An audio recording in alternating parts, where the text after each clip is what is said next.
Yes, now ladies and gentlemen, welcome back to the Thomas Rants YouTube channel, and you know what time it is.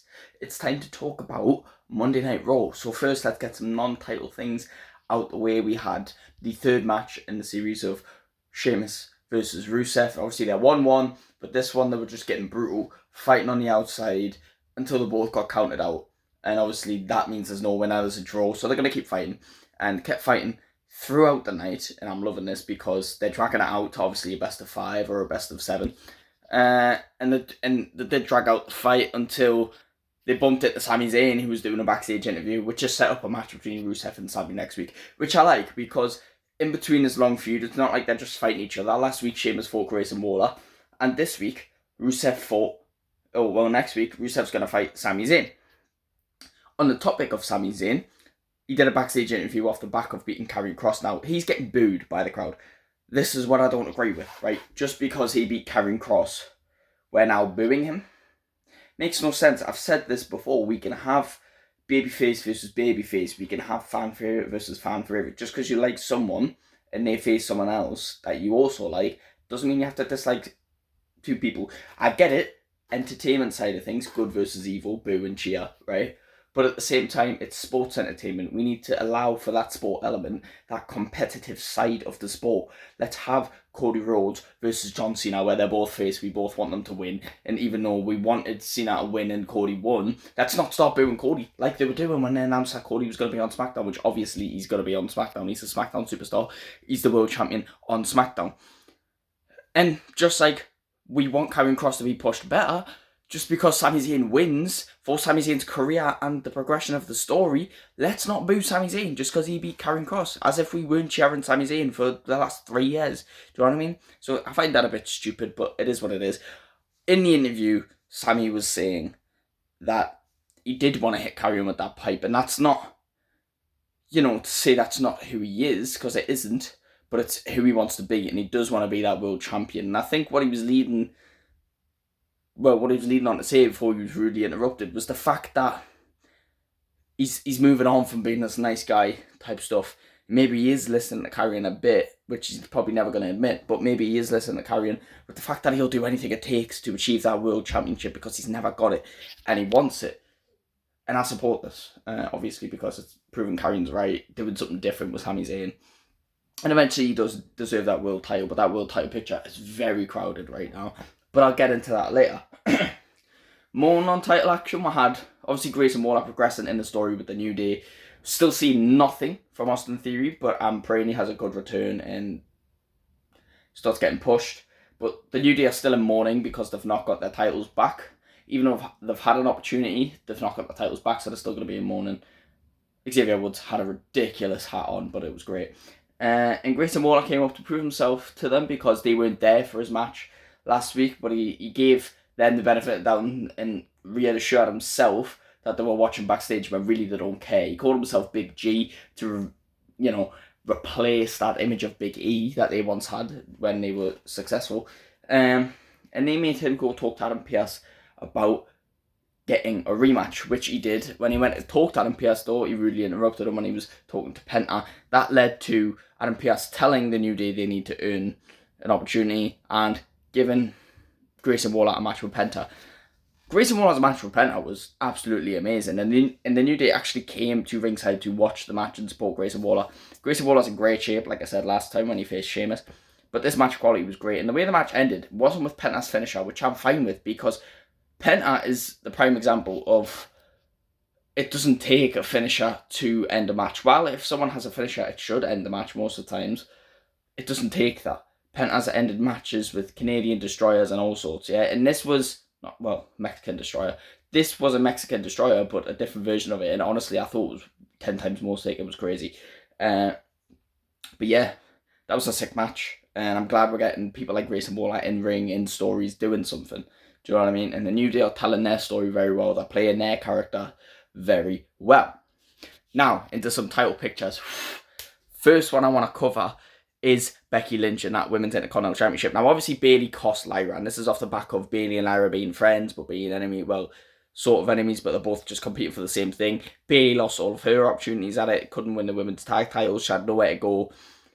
But then she showed up at SummerSlam to try and support Lyra and try and stop Becky from hurting Lyra, and she inadvertently cost Lyra. And they both were looking around, looking for each other, and they found each other. Lyra said she didn't care what Bayley's intentions were. She could tell they were pure. The fact of the matter is, it's Bayley's fault that Lyra can no longer get an opportunity. And it's also Lyra's fault that Bayley can no longer get an opportunity herself. So Lyra said it's best that Bayley just stays out of her life, stays out of her career. They're not friends, but they're not enemies. Just stay away. And that was that. Maybe we'll get a progression later on. God knows where they're going with this. But we know Becky Lynch is moving on, because they're not going with the Becky Bayley story, and Lyra's no longer allowed to compete against Becky. So when Becky came to cut a promo in the ring, out came Nikki Bella, and I thought, you know what, this is a bit of an interesting angle. Nikki Bella's back for a bit of a run. Not sure how long. Maybe it's like a Trish Stratus thing. Maybe it's a couple months and then that's it. Which I appreciate, because though he may be retired, though he may be in the Hall of Fame, if you've got nothing to do and you can still do it, why not? Do you know what I mean? This is what made you. This is what your passion is supposed to be. Why not? And when Nikki Bella first came back and called Stephanie Vacquet, there was a lot of work to be done. It's nice to see that she's been putting in the work in sort of the backstage segments, the promotions, the ads, the battle royals, the small matches, and she's actually building her way back up. And you can tell that the confidence is still not there in Nikki Bella's promo telling. She's a bit like rushed. She's not clear enough in her pronunciation. You can tell that like the pressure's on there, right? So respect to Nikki Bella for doing it. And what can I just say? When Nikki Bella got in that ring, it was obvious she was going to challenge Becky for a future shot at the title. And we know Becky Lynch is one of the best, if not the best, promo artists in WWE. And I knew she would kind of rip into Nikki Bella, but my God, I did not know she would do it like that. I mean, Nikki Bella went on about how Hollywood didn't work out for Becky Lynch. Becky Lynch then rebutted? Oh, I don't know. She rebutted with, well, you were trying to be in the same movie, but your scene got cut. And then Nikki Bella went on about trying to insult Seth, and that's when Becky said, well, we're the hottest couple in wrestling. What were you and John Cena? And basically went, oh wait, you can't see John Cena no more. The crowd reaction, and mine included, insane. That was the best like pop/savage moment of the year so far. It's crazy. Brock Lesnar had the best pop of the year, and now Becky Lynch has had the best savage moment pop of the year. And then Cena and Cody had the best match. Well, no, not the best match, but the best Cena match of all time. It's crazy. These last 24 hours, should I say. I mean, that was insane. Like, that was, even though it was a simple, basic, like, well, not really basic, but it was not a hard line to think of, but the impact it had was so crazy. So it led to a future title match between them two, which I'm not mad at. I'm really not mad at. As long as Nikki Bella's not going after that World Championship, just go after a mid-card title. Absolutely. You know, when these women's mid-card titles first came around, they meant nothing. The Women's United States Championship still pretty much means nothing, but the Women's Intercontinental Championship, even though Lyra won it, it's been, you know, Bayley's been fighting for it. Becky's won it. Becky's elevated the title, and now even Nikki Bella, the Hall of Famers, going after it. It's got so much more prestige behind it now. It's actually amazing. But as for the other Intercontinental Champion, Dominic, first he walked in with the Judgment Day when, you know, he was bragging about his win over AJ Styles, and they were checking that Raquel and Roxanne were fine, and they walked off to go and sort out their thing. That's when they ran into the LWO. Now, obviously, last week the LWO had a match for the World Tag Team Championships, which they were unsuccessful. And Dragon Lee has a bit of a thing going on with Dominic, because him, Dominic, Juan Americano, and El Hijo del Vikingo are fighting a Triple Mania in a fatal 4-way for the Triple Mania, well, no, for the Triple A Mega Championship, I think. You can tell I'm trying to live. And it's obviously, there was a bit of a moment of, you have no respect. Dominic says he's the best luchador of all time, even though he's not a luchador.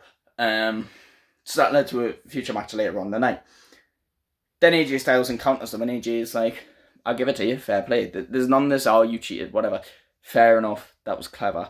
But I'm still coming after the title. And I love this, because it still gives me hope that AJ can win this title, because that's what I wanted originally. I feel like SummerSlam was the place for it. But fair enough, Dom's not had the title for a while. He's a great champion, he's a great heel, he's got a great future. Maybe he needs a win like AJ Styles on his record. I'm not as mad now. I'm over it. But I hope it does happen down the line, right? So when Dominic's having his match with Dragon Lee, there was lots and lots of interruptions. I mean, Dragon Lee was getting the better of Dom until a Grande Americano, Ludwig Kaiser version, came up. You know, that's the second version of El Gran Americano. Comes up to the ring to distract Dragon Lee. Dragon Lee hits him off. Then El Gran Americano 3, Butch. Yeah, Pete Dunne. Why did I say Butch? Pete Dunne version comes up. Dragon Lee knocks him off. And then appears a fourth version. And I can't tell who the fourth one is. I mean, it's obvious, you know. First one was obviously Chad Gable. Second one was obviously Ludwig Kaiser. Third one was obviously Pete Dunne.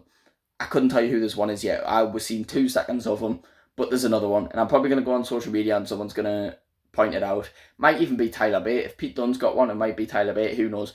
But I'm praying it actually goes somewhere. They're not just doing these mask things and just adding like a bunch of them. I'm praying that like these all get exposed at one point and it leads to an actual story. We're not just chucking masks on people and it's never going to be unveiled who it was, because this needs to go somewhere at some point, and probably when Chad Gable gets back and we have a El Grande Americano war. But anyway, Dom did the shoe thing again and pinned Dragon Lee. It wasn't a title match, it was just a simple match. But that's when AJ Styles came along to save Dragon Lee, where was the LWO? You save Dragon Lee and kicked Dom out of the arena, basically. And we're still going to get AJ Dom down the line, which I'm happy about. As for the women's tag team titles, I mean, Alexa and Charlotte ran back a rematch with Raquel and Roxanne after a bit of a shite promo where they were just... Charlotte was nearly saying friends and Alexa was trying to get her to say it. It was a bit cringe, but whatever. And then Roxanne and Raquel wanted a rematch and Adam Pearce was like, what the hell? And it happened, and then Alexa Bliss and Charlotte retained. But what's funny is, at the end of this match, you could hear Jessica Carter, the referee, calling the spots. You could, you know, she was either wrestlers weren't listening or Jessica was being too loud. But you could hear her tell Raquel to tag in Roxanne. You could hear her tell Raquel to leave Charlotte alone, like let go of her leg. Then you could hear her tell Charlotte to tag in Alexa, which is crazy because then Alexa ran in, hit the Sister Abigail DDT and pinned Roxanne Perez. So that's actually a bit, you know, with Unreal being out, I'm pretty sure they're not as mad about that being heard now, but it does kind of ruin the gig a bit, you know. Let's protect wrestling at all costs. Unreal needs to be like, that's it. And I hope they do make more seasons of Unreal, because it is just kind of a behind the scenes kind of explaining how stories came about. It doesn't give away too much, but most of us wrestling fans know that stuff anyways. So I'm guessing it's a bit cool to kind of show the general fans like the actual genius behind it and the actual credibility wrestlers deserve. So actually, if anything, it's more of a good thing than a bad thing, in my opinion, because casual fans, casual people who don't understand wrestling, like True Geordie made a video yesterday, which I'm not going to get into. Actually, no, I will get into, because I love True Geordie and he normally gives great takes on boxing, UFC, even on... I'm not a UFC fan, but like I can tell he gives great takes. I can tell he watches and studies just like he does boxing, because I watch boxing and he has the best takes I've ever seen, right? Well, not ever, but like, you know, he has great, credible takes. And the same he does on his True Geordie channel when he breaks down popular stories or political stories or whatever, right? He was breaking down Brock Lesnar's return and the controversy behind Brock Lesnar, which he should have stuck to, because then he tried to comment on wrestling and how wrestling needs Brock Lesnar.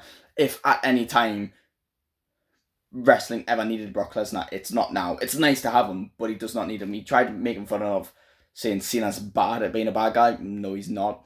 Trying to say the wrestlers don't look good, saying Cody Rhodes couldn't beat Brock Lesnar's daughter, which he absolutely could, because Cody Rhodes was an amateur wrestler, and you know, stuff that like, it's not a knock at True Geordie, it's just a knock at the fact that he said he watched in the 2000s, so he knows wrestling.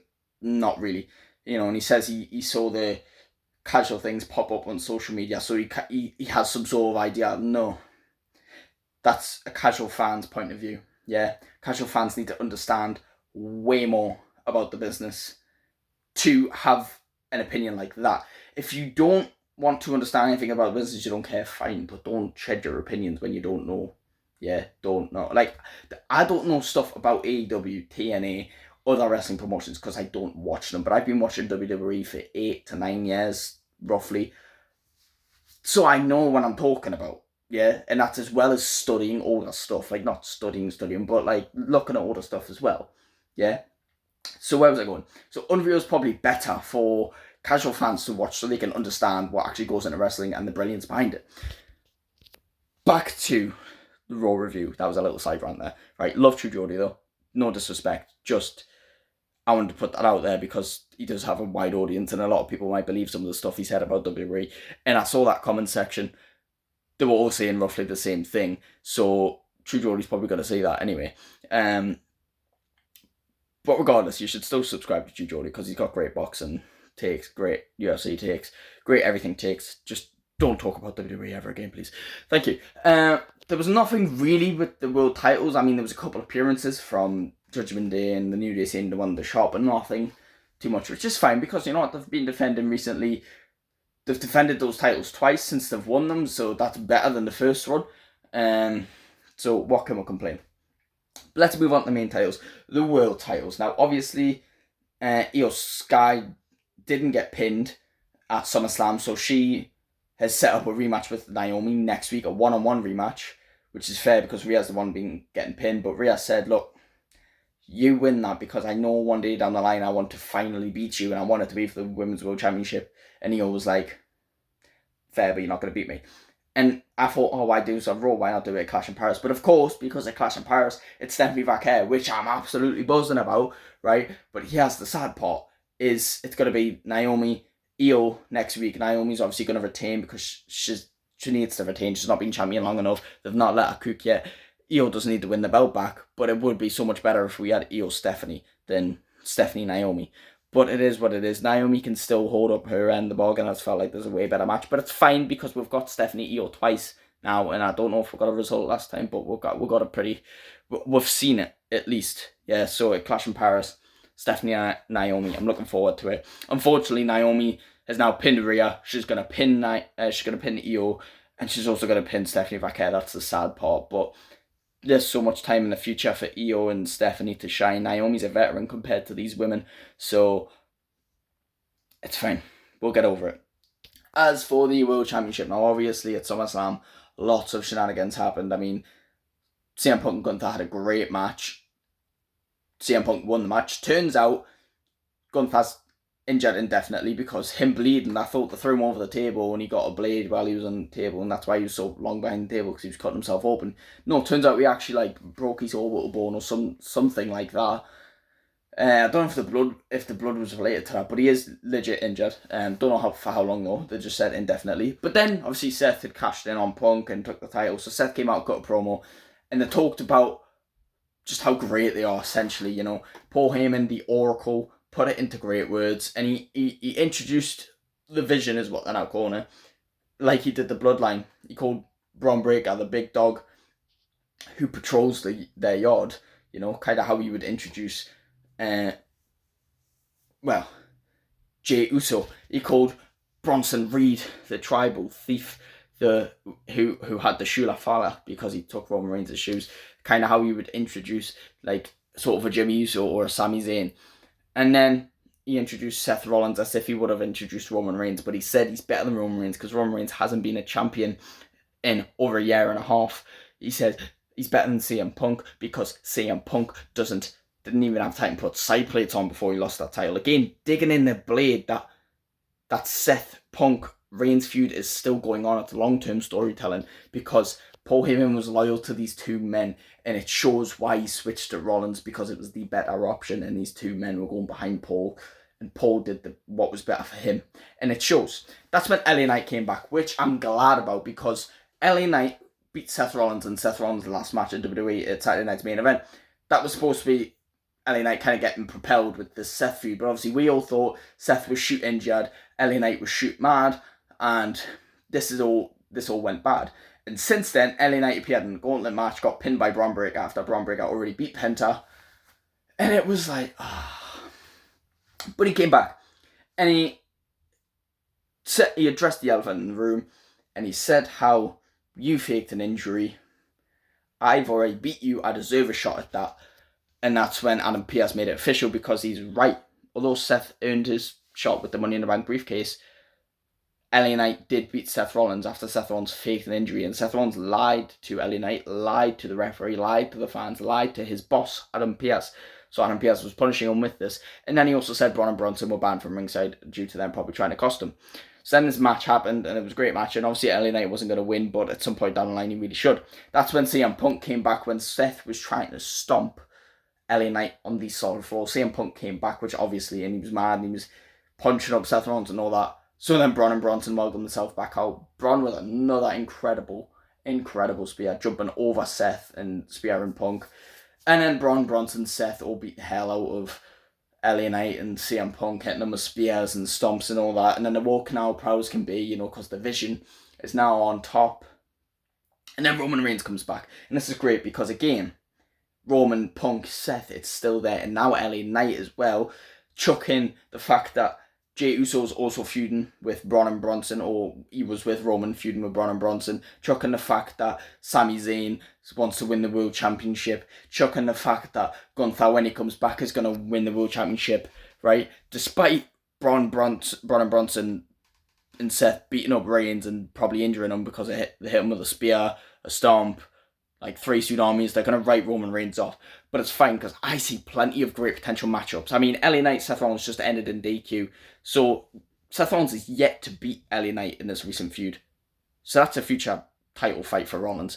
CM Punk, future title fight for Rollins because CM Punk's not got his rematch yet. Gunther, Rollins, future match for the World Championship because Gunther's yet to get his rematch. Reigns, Rollins, one-on-one. Oh, that's probably going to happen at WrestleMania at some point. They might put Roman Reigns on the shelf for 4 months, have him come back, win the Rumble, take on Seth at Mania. Yes. Jey Uso, still in contention. Sami Zayn, all these matches are great for Seth and his title reign. I think he should retain against all of them. I'll be honest. LA Knight, Sami Zayn, Jey Uso, CM Punk, Gunther, and then maybe Roman might take the title at Mania. Or maybe Seth might retain, and then when Punk comes back around, might beat Rollins. These are great potential matches, and I'm loving how stacked the World Heavyweight Championship picture is right now, because when you think back to a month ago when it was Gunther fighting Goldberg and Jey Uso, or it was Jey Uso just holding it down until Gunther come to take it back, it was pretty dead, I'll be honest. And now look how stacked it is in just like one event. It's crazy and I love it. That was a great episode of SmackDown. These segments were great. I mean, Becky Lynch's roast to Nikki Bella just made the event for me, but that was fantastic. I'm uploading this the day after. I'm being consistent, but knowing me, we don't know how long I'll keep this up for, so just enjoy it while it's here. Thank you all so much for watching. Please like and subscribe. Check out my other channels. I've got the NICHOLLZ YouTube channel, NICHOLLZ, all capitals. That's not actually how you spell my name, but that's how I spell it because it's cool. That's for like my games, vlogs, shorts, taste tests, all sorts of stuff. That's my main channel, yeah. So go subscribe to that and stick around here for my WWE reactions, predictions, stuff like that, and maybe occasionally Misfits boxing or anything music related that I'm eventually going to go into in ventures. And maybe I might talk with more conceptual videos with WWE, like ranking stuff or stuff like that, you know what I mean? So stick around, like and subscribe. See you in the next one. Goodbye.